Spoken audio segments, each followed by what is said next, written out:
नमस्कार। उज्जवल study point के YouTube channel पर मैं रामवीर सिंह एक बार फिर से आप सभी का स्वागत करता हूं। आज हम हिंदी क्षितिज भाग 2 से पाठ नंबर 9 का अध्ययन करेंगे, जिसका नाम है संगतकार। तो व्याख्या करने से पहले हम पाठ के बारे में एक बार फिर से उसकी कुछ खास बातों का अध्ययन करेंगे, ठीक है। क्योंकि यहाँ से कई बार प्रश्न बन जाते हैं, ऑब्जेक्ट टाइप क्वेश्चन पूछ लिए जाते हैं।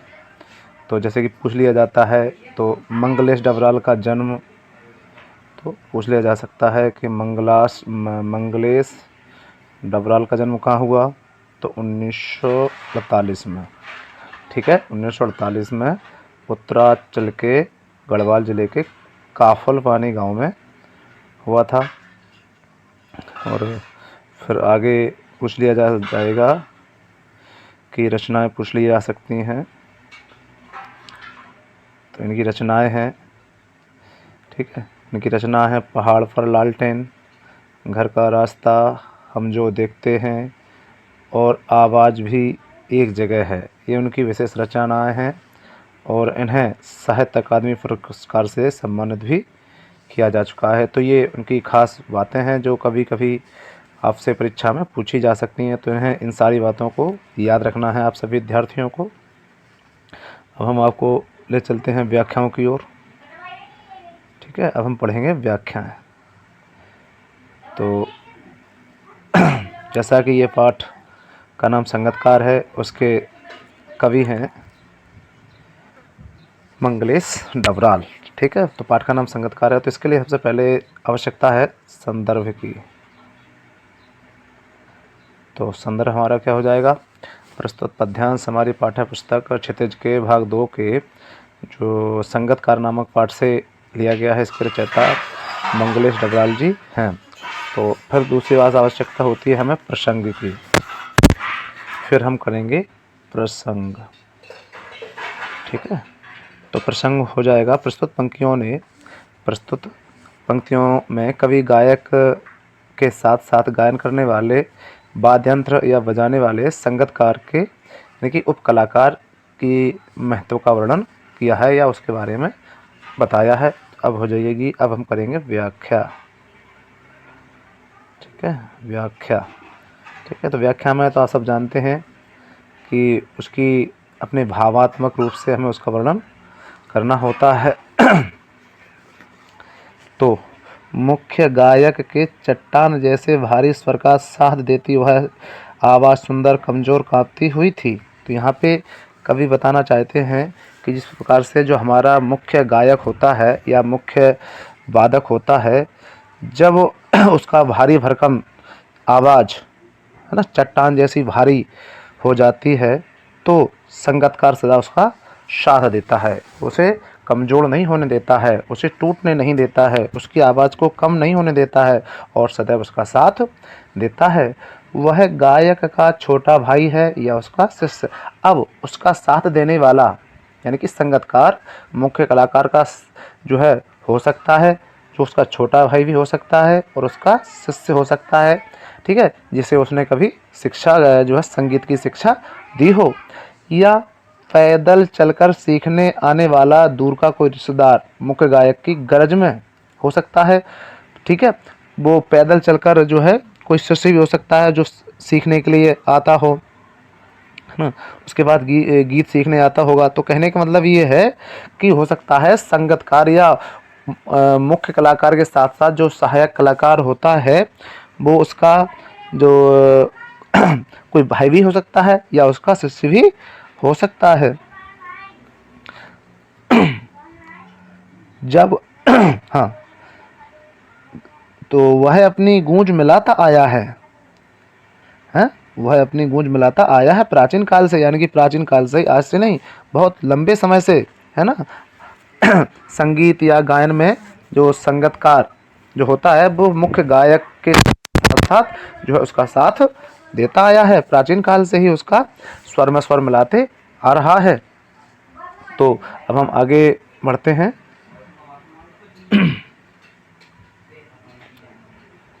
आगे हो जाएगा, हाँ, यानी कहने का बताया था कि उसका साथ देता हुआ आया है प्राचीन काल से ही।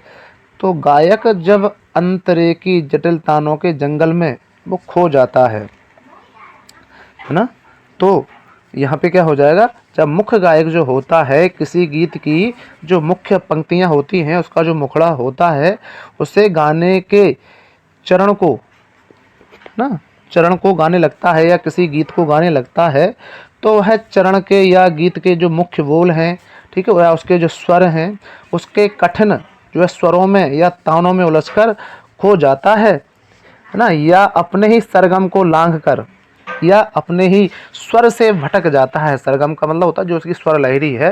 कभी कभी जो है गायक क्या होता है, अपने स्वर को जो है भटक कर दूसरे स्वर पर चला जाता है, उससे उसका जो है पूरा बनाया हुआ गीत जो है या संगीत जो भी गाना है वो बिगड़ जाता है। तो जब वो अपने गीत से भटकता है या अपने स्वर लहरी से भटकता है, तो भटकता हुआ एक अनहद में, अनहद का मतलब होता है बहुत दूर, ठीक है, अनहद का मतलब बहुत दूर।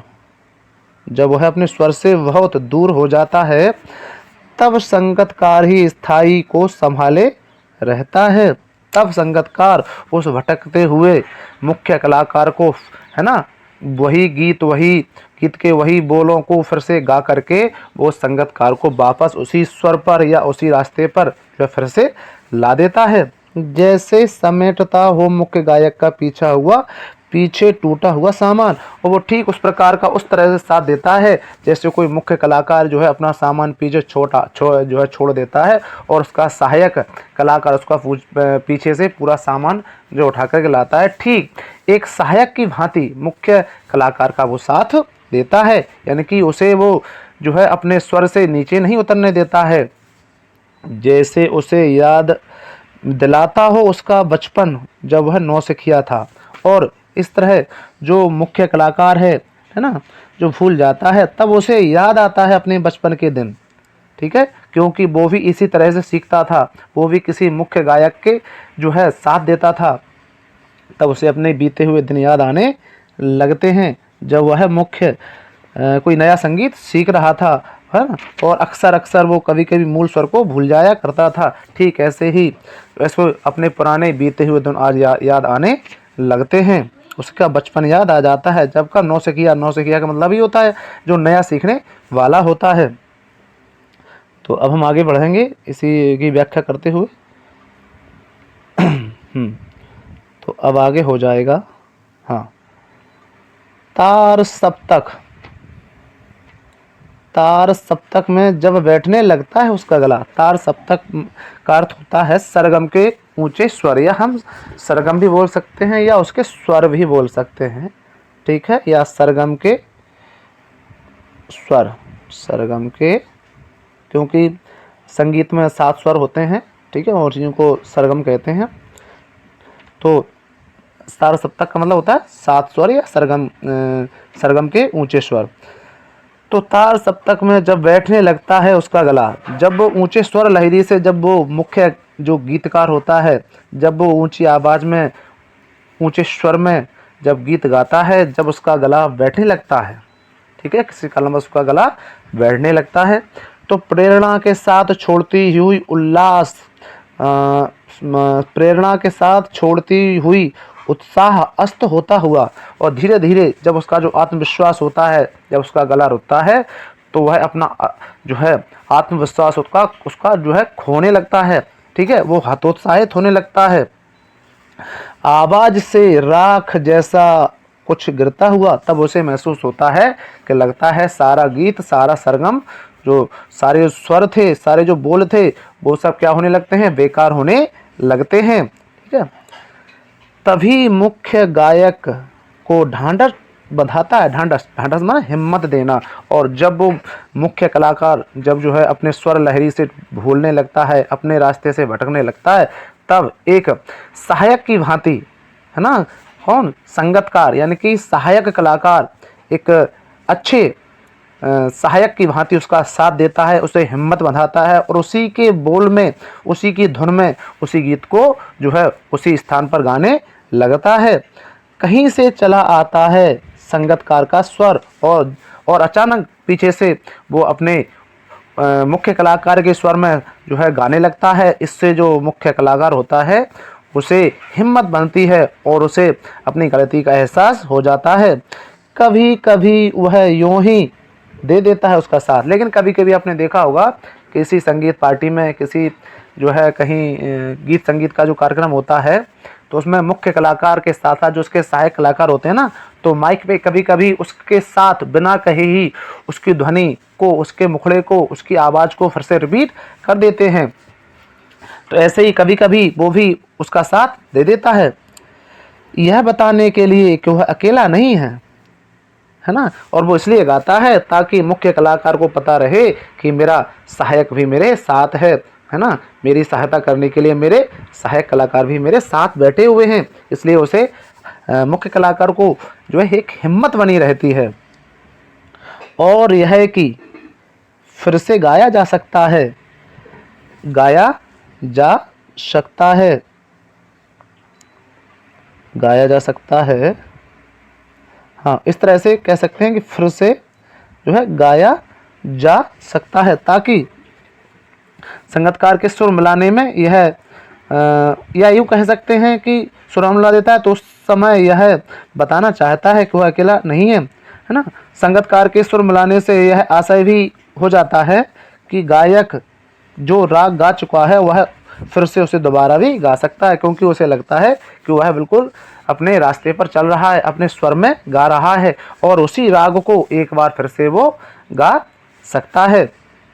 तो इस तरह से इस पाठ में संगीतकार की बहुत ही महत्वपूर्ण भूमिका का वर्णन किया गया है। अब हम आगे है, थोड़ा सा और है। तो गाया जा चुका राग, यानी कि जो एक बार जो गीत या संगीत जो गाया जा चुका है और उसे फिर से गाकर गा सकता है। और उसकी आवाज़ में जो एक हिचक साफ सुनाई देती है। तो कवि कहता है कि संगीतकार जब मुख्य गायक के पीछे पीछे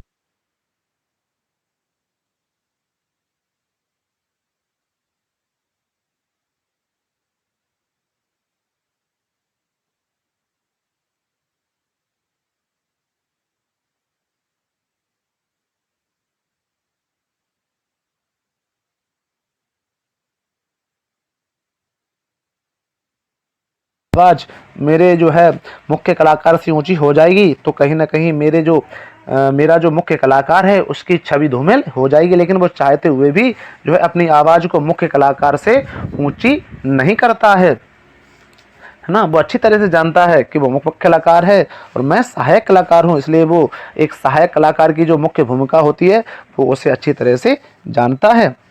उसे विफलता नहीं, है ना,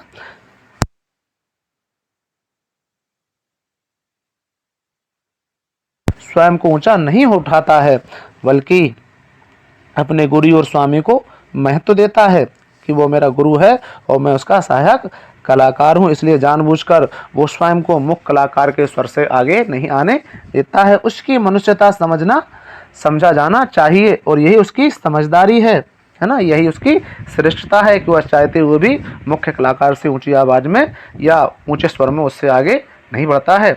तो इस तरह से कहा जा सकता है कि एक गीत संगीत या जो राग में, है ना, जो भी संगीत की महिमा है उसमें स्पष्ट होता है कि संगीतकार की महत्वपूर्ण भूमिका होती है। तो इस तरह से इस पाठ में हमने संगीतकार की जो है महत्वपूर्ण भूमिका को देखा। तो आशा करता हूँ कि आप सब लोगों के समझ में आया होगा। ठीक है, इस वीडियो को आप बार बार देखें तो आपके समझ में बिल्कुल आ जाएगा। और अच्छा लगा हो तो वीडियो को लाइक करें, सब्सक्राइब करें और अपने दोस्तों में शेयर भी करें। तो यहीं पर हम अपने जो है वीडियो को समाप्त करते हैं। जय हिंद, जय भारत। अगला वीडियो हम जल्द लेकर आएंगे।